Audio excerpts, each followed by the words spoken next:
Kemarin kita bicara tentang salat qasar, ya, meringkas. Nah, sekarang ini mengenai jamak, menghimpun.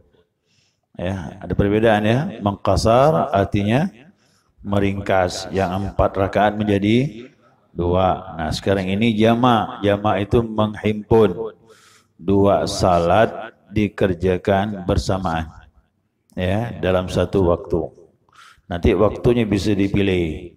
Apakah waktu salat yang pertama atau yang kedua, lihat keadaan. Ya. Wa yajuzu lil musafiri ayajma'a baina adh-dhuhri wal 'ashri. Diperbolehkan bagi orang musafir. Ini bicara musafir dulu ya. Apakah orang mukim mustautin boleh menjama'? Nanti pembahasan. Ini bicara musafir dulu nih. Ya. Diperbolehkan bagi musafir untuk menghimpun di antara zuhur dengan asar. Menghimpun 2 salat, zuhur dan asar. Wa bainal maghribi wal isya'i, dan juga menghimpun di antara salat maghrib dengan salat isya' fi waqti ayyihima sya', pada waktu yang dia kehendaki. Ya. Waktu dia kehendaki di sini disesuaikan, lihat keadaan. Bukan semua maunya, enggak boleh. Sesuaikan dulu. Ya. Nah, jadi jelas di sini yang boleh menghimpun itu zuhur dengan asar, maghrib dengan isya'. Yajuzul jam'u baina adh-dhuhri wal 'ashri. Nah, diperbolehkan menghimpun antara zuhur dengan asar tadi, wa bainal maghrib wal isya', antara maghrib dengan isya', jam'u taqdimin fil waqtil ula, dengan jamak takdim pada waktu salat yang pertama. Nah, jadi menghimpun ini bisa dinamakan jamak takdim. Jamak takdim itu apa? Dimajukan. Waktu salat yang kedua dimajukan mai pada waktu salat yang pertama, dikerjakan pada waktu pertama. Ya, contohnya sini zuhur dengan asar. Zuhur dengan asar itu digabung pelaksanaannya sekaligus dan dikerjakan pada waktu yang pertama. Yang pertama kan zuhur baru asar. Berarti zuhur dengan asar dikerjakan waktu zuhur. Ini namanya jam'u taqdim, jamak takdim. Waktu salat yang kedua dimajukan masuk salat yang pertama. Berarti asar dimajukan bersamaan dengan zuhur pada waktu zuhur. Wa jam'u ta'khirin fi waqti tsaniyah, dan juga jamak takhir pada waktu yang kedua. Bisa juga pilihannya jamak takhir. Takhir apa? Mengundurkan waktu salat yang pertama, diundurkan masuk waktu salat yang kedua. Zuhur dengan asar dikerjakan waktu asar. Itu namanya jamak takhir. Nah, istilahnya kan mudah, takhir, diakhirkan. Nah, berarti kalau dia maghrib dengan isya sama juga. Ya, maghrib dengan isya. Maghrib dengan isya dikerjakan pada waktu maghrib, itu namanya jamak takdim karena dimajukan. Isya dimajukan mengerjakannya bersamaan dengan salat maghrib pada waktu maghrib. Nah, demikian juga pilihan yang kedua, bisa juga jamak takhir. Maghrib dengan isya diakhirkan pada waktu isya. Nah, itu dinamakan jamak takhir. Nah, dibilang fi safarit tawil, yang jelas dia dalam safarnya itu perjalanan yang jauh. Berapa minimal kemarin? 80 ke atas. Yang jelas 80 kilo ke atas. Boleh dia menjamak ini. La tajma'u subha ila ghairiha. La tajma'u subha ila ghairiha wal 'asra ila al-maghrib. Tidaklah boleh menghimpun subuh dengan yang lainnya, karena subuh itu sendirian. Mau dijamak dengan mana? Tak boleh. Ya, dia subuh sendirian. Ya, dipisah dia. Nah, demikian juga asar tidak boleh dijamak dengan maghrib. Hati-hati itu. Ada yang salat asar tu dekat maghrib. Begitu salam tak lama azan maghrib. Sama gak tu jamak ke tu? Cuman jamak buat sendiri nama itu. Ini yang dikatakan fawailul lil musallin alladzina hum an salatihim asar dekat maghrib, ya. Kau dapat hindari itu, tak boleh. Wal aslu fi dzalika marawahu Muadz bin Jabal radhiyallahu an, ya. Asal yang demikian itu, asal dasar pembahasan mengenai jamak ini adalah apa yang diriwayatkan hadis dari Muadz bin Jabal. Muadz bin Jabal ni sahabat Nabi SAW. Ya, orangnya cerdas. Diperbolehkan Nabi berijtihad. Nabi pernah mengutus ke Yaman. Ya, Muadz pergi ke Yaman, sampaikan Islam kepada orang Yaman. Kalau kau tak ketemu dalam Al-Quran, gimana? Kalau aku tak dapatkan fatwa aku dalam Al-Quran, aku akan berfatwa dengan hadis sunnahmu ya Rasulullah. Kalau kau tak dapat dalam sunnah, nah, bira'yi, baru aku berfatwa dengan pendapat aku. Nabi tepuk dadanya. Berarti boleh berfatwa. Ya, ulama tu sudah tak ketemu dalam hadis, tak ketemu Al-Quran, dia ijtihad berfatwa. Tapi ingat, levelannya harus sudah sampai mujtahid. Nah, seperti Imam Syafi'i boleh, Imam Hanafi boleh, Imam Maliki boleh. Nah, Imam Masjid tak boleh. Jangan. Ya. Ini jangan main imam-imamnya. Ini kau bukan levelan tak boleh. Kacau hukum jadinya. Nah, hadis inilah menunjukkan jadi ijtihad terbuka. Di zaman sekarang ini pasti ada masalah-masalah yang tidak ditemukan di masa Nabi SAW. Pasti itu. Karena masalah itu pasti berkembang. Ini tugasnya ulama kontemporer sekarang. Ya, pasti ada jalannya. Al ulama warathatul anbiya. Ya.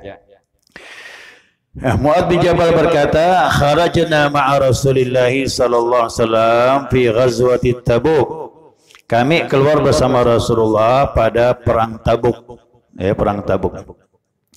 Fakana yajma'u baina zuhri wal asri. Nah, adanya Nabi menghimpun, menjamak antara zuhur dan asar. Jadi Nabi menjamak salat zuhur dengan asar. Ingat ya, disebut jamak saja ini, tidak kasar.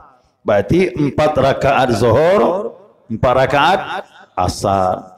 Wal maghribi wal isya. Kemudian Nabi menjamak antara maghrib dengan isya. Nah, jadi kalau maghrib jamak saja ya, tak bisa dia. Fa akhara salata yauman. Nah, ia kadangkala pada suatu hari mengakhirkan. Nah, berarti yang pertama tadi Nabi kerjakan pada waktu yang pertama. Zuhur beliau jamak dengan asar pada waktu zuhur, kemudian maghrib dengan isya beliau jamak pada waktu maghrib. Fa akhara salata yauman. Kadang Nabi juga mengakhirkan, artinya jamak takhir. Kadang Nabi melakukannya zuhur dengan asar dikerjakan pada waktu asar, maghrib dengan isya dikerjakan pada waktu isya. Nah, itu maksudnya begitu. Thumma kharaja fasalla zuhra wal asra jami'an. Kemudian Nabi keluar. Ya, Nabi keluar salat zuhur dan asar di jamak. Thumma dakhala. Kemudian Nabi masuk. Masuk ke mana? Masuk ke dalam tenda. Karena dulu peperangan tu ada tenda. Untuk Nabi tu khusus ada tenda. Nah, selesai salat, situasi tidak perang, lagi istirahat, salat jamak, kemudian Nabi masuk dalam tenda. Thumma kharaja. Kemudian Nabi keluar lagi. Kapan? Waktu maghrib. Waktu maghrib Nabi keluar lagi, fasallal maghriba wal isya jami'an, dan Nabi salat maghrib dengan isya jamak. Ya, di jamak. Nah, ini dasar hadis ini mengenai salat jamak. Nah, jadi jamaah bisa lihat nanti, lihat keadaan. Mau jamak apa nih? Jamak takdim atau jamak takhir? Ingat ya, lihat keadaan. Umpamanya berangkat, begitu berangkat jam 1 siang. Gimana? Sudah masuk zuhur belum? Dah. Berarti kalau berangkat jam 1 siang, nah berarti dia melaksanakan salatnya zuhur terlebih dahulu. Kemudian dalam perjalanan baru berapa? Baru asar. Karena tidak mungkin dihimpun. Boleh tidak menjamak sebelum berangkat nih? 4-4. Nanti pembahasannya. Belum sekarang dalam bahas ini. Nah, nanti bingung pula. Bolehkah menjamak sebelum berangkat nih? Dari rumah 4-4? Nah, ini ada punya alasan yang kuat. Kau tak ada alasan kuat tak bisa. Tak apa-apa lah, saya beritahu nih ya. Nah, saya beritahu bocorannya. Bocorannya beritahu. Ya. Bolehkah menjamak salat di rumah sebelum kita berangkat 4-4? Ulama berpendapat kalau dalam perjalanan terasa sulit untuk salat pada waktu masing-masing, boleh jamak di rumah.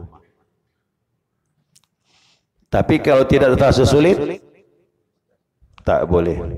Artinya kita salat zuhur dulu, kemudian baru berangkat jam 1. Nanti di perjalanan baru salat asar. Asar ni boleh tamam, boleh juga qasar. Yang kemarin boleh qasar ya.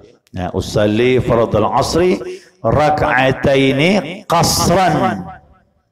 Ya, lillahi ta'ala. Kau berjamaah makmuman lillahi ta'ala. Qasar dia 2 rakaat boleh. Nah, atau mau tamam silakan. Tak masalah. Cuman ada kerukhsah keringanan boleh ambil. Ya. Nah, kalau seandainya dia berangkat jam 12 sudah masuk waktu zuhur, dia kepingin menjamak, boleh, tapi harus apa? Berangkat dulu. Berangkat dulu. Ini jam 12 zuhur sudah masuk nih, gimana nih? Berangkat dulu. Keluar tapal batas kota. Kemana nih? Batu Layang. Sampai di Jongkat, ternyata jam 1 siang. Kan jam 12 nih. Berangkatlah ke Jongkat 1 jam ada Jongkat. Hah? Udah sampai lah ya. Nah, yang jelas masih waktu zuhur. Sampai di Jongkat, langsung jamak plus qasar lagi boleh. 2 rakaat zuhur, 2 rakaat asar. Namanya jamak apa nih? Takdim ke takhir? Nah, takhir. Maaf, jamak takdim. Karena zuhur dengan asar dikerjakan waktu zuhur di Jongkat. Kalau seandainya berangkat jam 11, gimana? Jam 11 berangkat. Ya. Belum masuk waktu, kemudian jalanlah bis ni. Begitu bis ni tak mau berhenti pula. Jam berapa berhenti ni, Pak? Oh, ni berhenti nanti dibilang jam 3. 4 jam tancap langsung. Seandainya. Nah, berarti pasang niat memang. Jamak apa nih? Jamak takhir. Makanya waktu salat yang pertama niat memang jamak takhir. Nanti sampai di tujuan atau bis berhenti jam 3, berarti masuk waktu asar. Maka salatlah salat jamak, namanya jamak takhir. Zuhur dengan asar dikerjakan pada waktu asar. Jadi lihat keadaan. Kita yang lebih tahu. Ya, kita yang lebih tahu. Nah, kemudian juga maghrib dengan isya. Kalau maghrib dengan isya cukup jamak saja. Kalau jamak takdim, ya, karena tidak boleh dia ada qasar. Tapi isyanya ada jamak qasar. Silakan. Ini saya bicara tentang jamak dulu ini ya.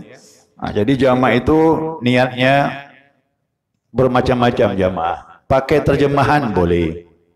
Mau pakai bahasa Arab, usalli fardhu zuhri jam'a taqdimin ma'al asri ma'muman atau imaman lillahi ta'ala. Aku niat salat fardhu zuhur jamak takdim dengan asar sebagai makmum lillahi ta'ala. Boleh. Oh Pak Ustaz, bahasa Arab ni bingung saya. Tidak masalah.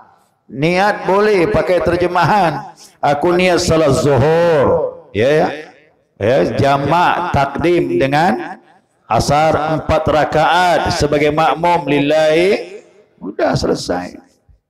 Nanti asalnya juga begitu. Aku niat salat asar jamak takdim dengan zuhur sebagai makmum, dibalik saja niatnya itu. Nanti kalau jamak takhir, niat jamak takhir, zuhur asar dikerjakan waktu asar. Niatnya usalli fardhal asri jam'a ta'khirin ma'a zuhri 4 rakaat makmuman lillahi ta'ala. Aku niat salat asar jamak takhir dengan zuhur 4 rakaat sebagai makmum lillahi ta'ala.